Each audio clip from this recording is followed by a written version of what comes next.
morning.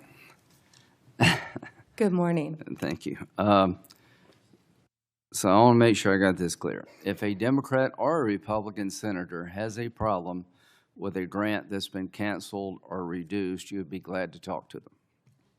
Yes, Senator, and I have been doing that as well. There have been Democratic members who called you, They have spoken to my office, yes, Senator. and you've tried to respond. On either side of course, if it has anything to do with law So- enforcement or victims, And that includes Senator Durbin. If he's got a problem, he can call you and you'll try to respond.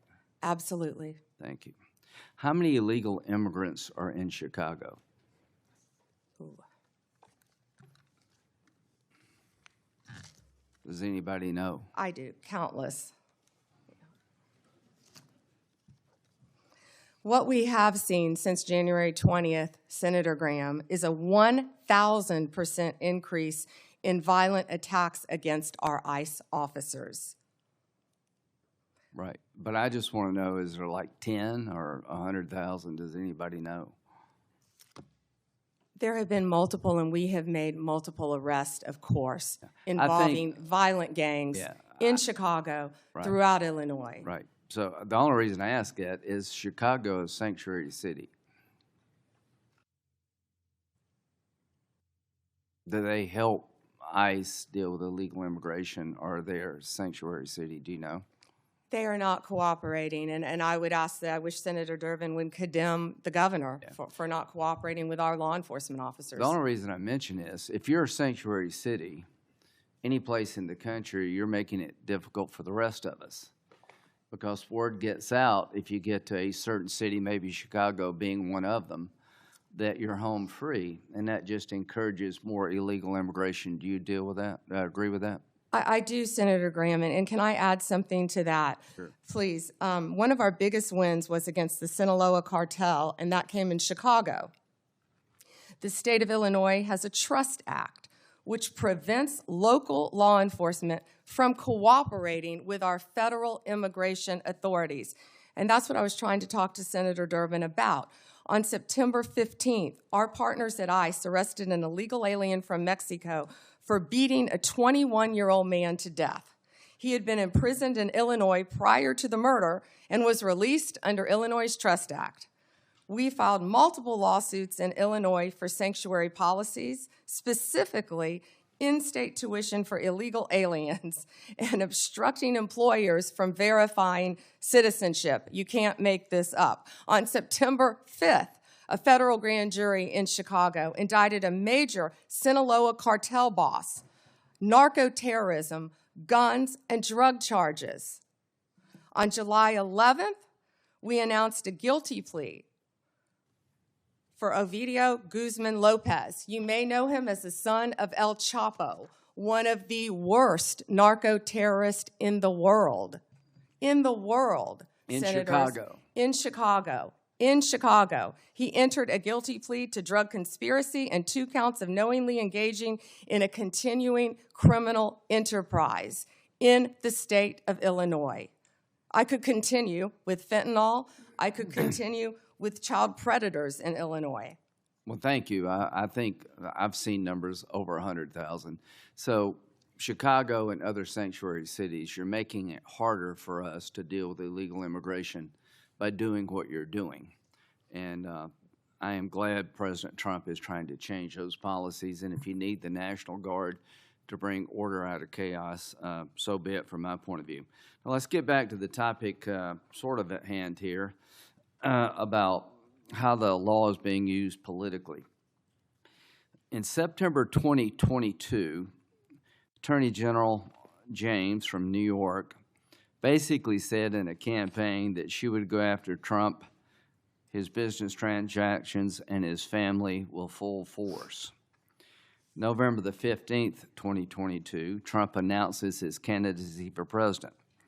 November 2022, 3 days after Trump announced his re-election campaign, Jack Smith was appointed by Garland to be special counsel to look at classified information, document mishandling, and trying to undermine the 2020 election. In March, President Trump was indicted in Manhattan of 2023 just after announcing 34 felony counts. And what they did is they took misdemeanors and turned them into felonies by using a legal theory that no one in the history of Manhattan had ever been charged with. June 2023, a federal grand jury in the District Court for the Southern District of Florida indicted President Trump on 37 charges regarding classified information. Now, all I can say is that taking a hammer to a hard drive in bleach bit apparently doesn't make the cut. Having documents in the garage of President Biden doesn't make the cut. In August of 2023, he was indicted yet again regarding the 2020 election. So all I can say is that in September 27th,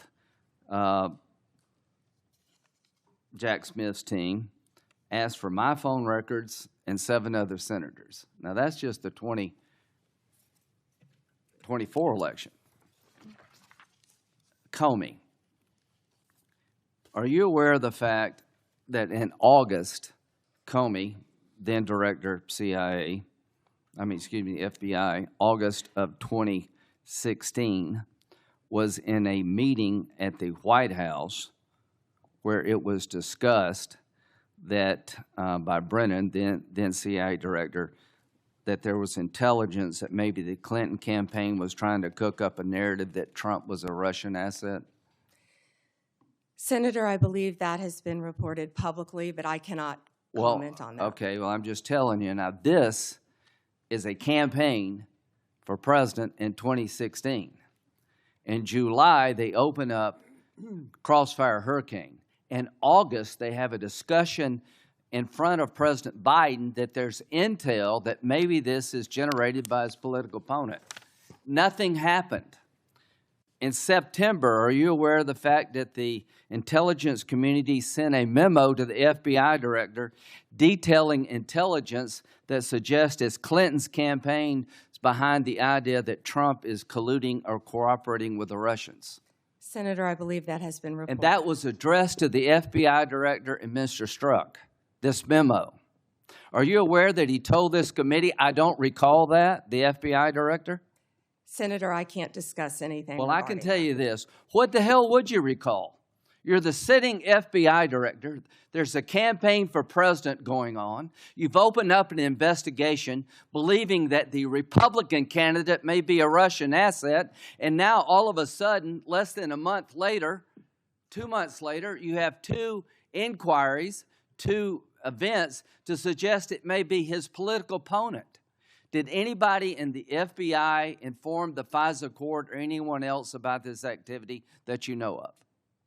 I can't discuss that matter, as you know, Senator Graham. Should they have? Is there a requirement by law enforcement to tell the court if their warrant is being sought or a defendant that there's exculpatory information out there about you?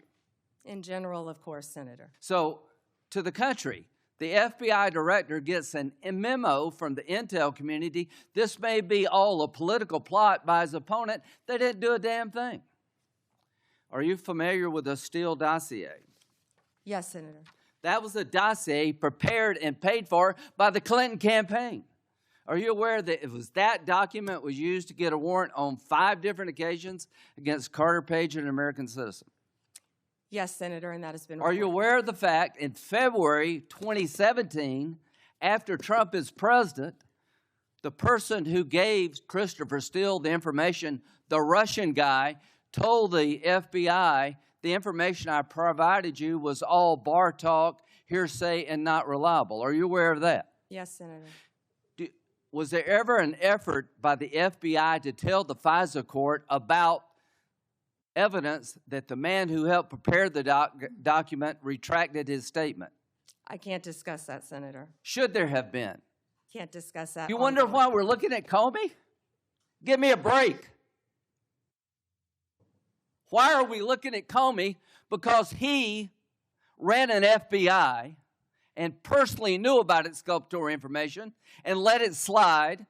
How in the hell can 2 FBI agents interview a man who says the document you're using against a sitting president to suggest he may be a Russian agent, or Carter Page, that is now no longer reliable. How does that not get to the court? Can you tell me how that doesn't get to the court? You can't, can you? I can't, Senator, and I Can can't you tell me discuss- why my phone records, when I'm the chairman of the Judiciary Committee, were sought by the Jack Smith agents? Why did they ask to know who I called and what I was doing from January 4th to the 7th? Can you tell me that?